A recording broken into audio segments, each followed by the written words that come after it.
Hello, everyone, and welcome to a Sunshine State Spotlight author interview. My name is Melanie Ruth with Charlotte County Libraries and History, and today I am speaking with Betsy Uhrig, author of Double the Danger and Zero Zucchini, one of our Sunshine State Young Reader Award books for grades 6 through 8. So, tell us about Double the Danger and Zero Zucchini. It is a book about a book, basically. In Double the Danger and Zero Zucchini, a boy named Alex is tasked by his aunt to read her children's book that she's been working on. And he does read it, and he's frankly not impressed. The book is about two frogs, a grandfather and a grandson frog, who are bonding over growing zucchini. And Alex just realizes that this sounds like a picture book. It's not interesting enough for kids his age. He's 12.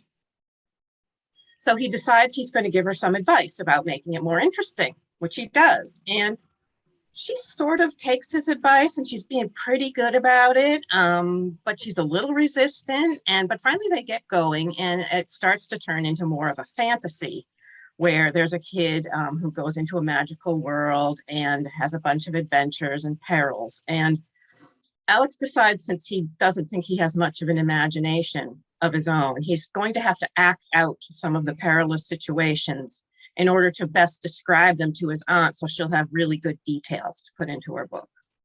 So with two friends, he does that. He starts acting out and filming the various perilous adventures in the book, like swimming in icy water and flying. He sort of tries to simulate flying by strapping himself to a swing set and getting blown out with a leaf blower. And none of this goes well.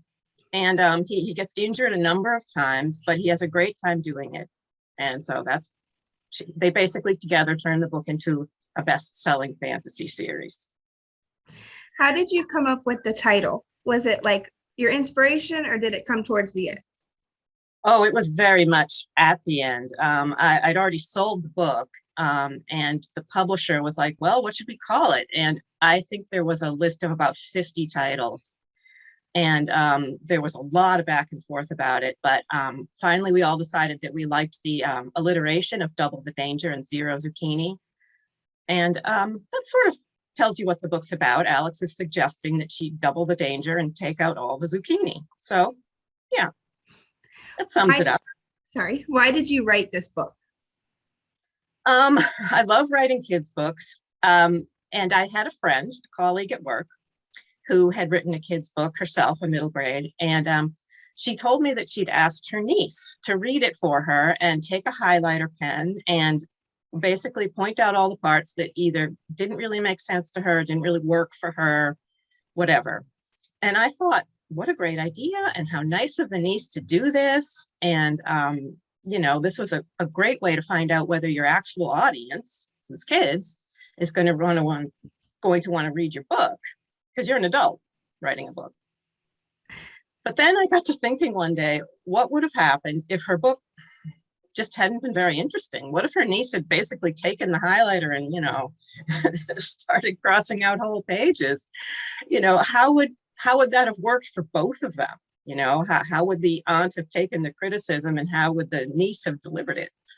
And so that's sort of what gave me the inspiration and became Double the Danger and Zero Zucchini. What's the number one thing you want readers to take away from this book? Well, I hope they enjoy it. I hope they laugh, because that's basically what I'm looking for, is for it to be funny. But there are two other little things hidden in there if you're looking carefully. And one is that writing is not something you do alone in an attic all by yourself, and then you send out the book and everyone says, hooray, it's great. That's not the way it works. Most writers get a lot of feedback very early on from critique group partners, other writers who are telling them this is working, this isn't, and then their agent, and then their editor, sort of moving along the line. There's a lot of people involved in putting a book together. And I wanted kids to sort of understand that a book is a collaboration. It's not something that pops out fully formed and awesome the minute you print it out. It takes a lot of people putting their little ideas in, and the writer can take or leave those ideas, but at least they help inspire them.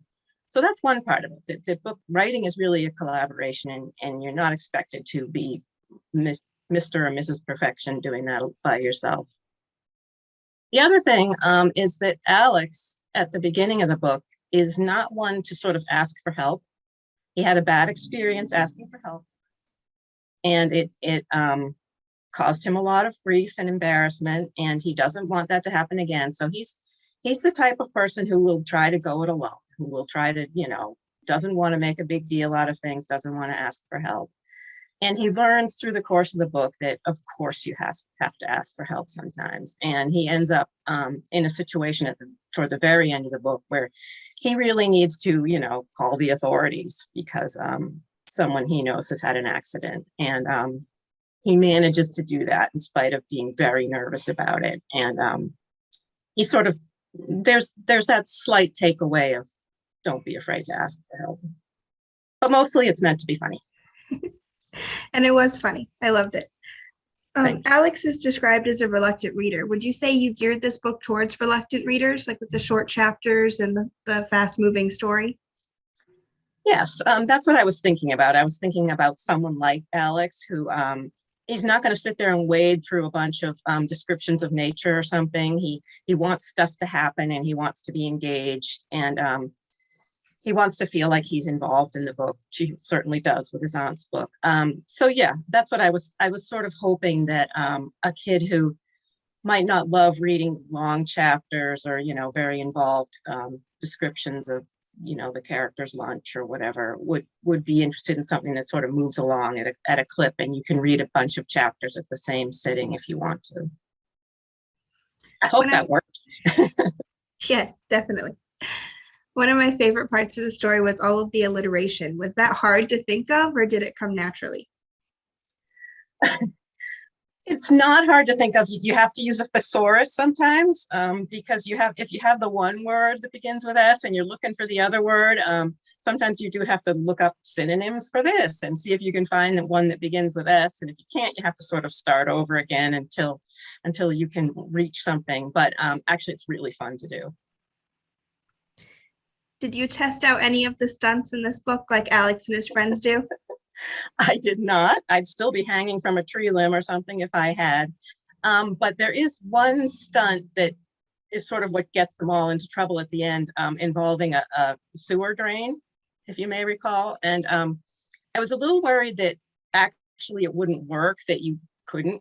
I mean, no spoilers, get your legs stuck in a sewer drain. So I sort of scoured my neighborhood looking at them all, and I'm like, no, that one wouldn't work. That one wouldn't work. And then I actually found one where there was just about enough height for like an 8-year-old kid to get stuck in there, which is what Alex's little brother does. So that was my research. And you proved that it is unrealistic. It is unrealistic, but it could happen. Right. Getting out of it is even harder. Have you always wanted to be a writer? Oh, definitely. Yeah. I was not a reluctant reader when I was a kid. I spent a lot of time, reading books and thinking that I would like to do the same. And when I was in school, there was a lot of free time for some reason. It wasn't as, regimented as today's schools seem to be. So I swear I remember a lot of just sitting around and being able to work on my own little books and stories. And yeah, it was really fun. And my mom, bless her, would always tell me how awesome they were. She still has some of them because she thought they were so good. And something like that really, it helps you to move on, and it helps to give you that confidence that you can do it, which I sort of carried through into my adult life when I started working in publishing. And so I became very familiar with how books look before they're done. And, they need work. So anyone can be a writer because you get a lot of help.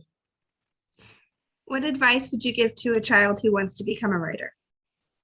Well, I think everyone would say the same thing. Read everything. Read the back of the cereal box. It doesn't really matter. If you want to write a certain type of book, if you want to write a fantasy or a spy novel, definitely read things that are like that.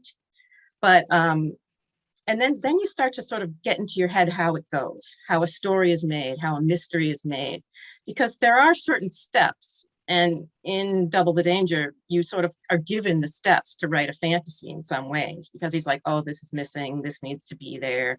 Oh, you have to have that final battle at the end. And it's true. Most books are sort of set up that way, and a mystery is very different, but they all work on their own set of rules. And if you read a lot in whatever area you're interested in, you'll just learn those rules without even trying.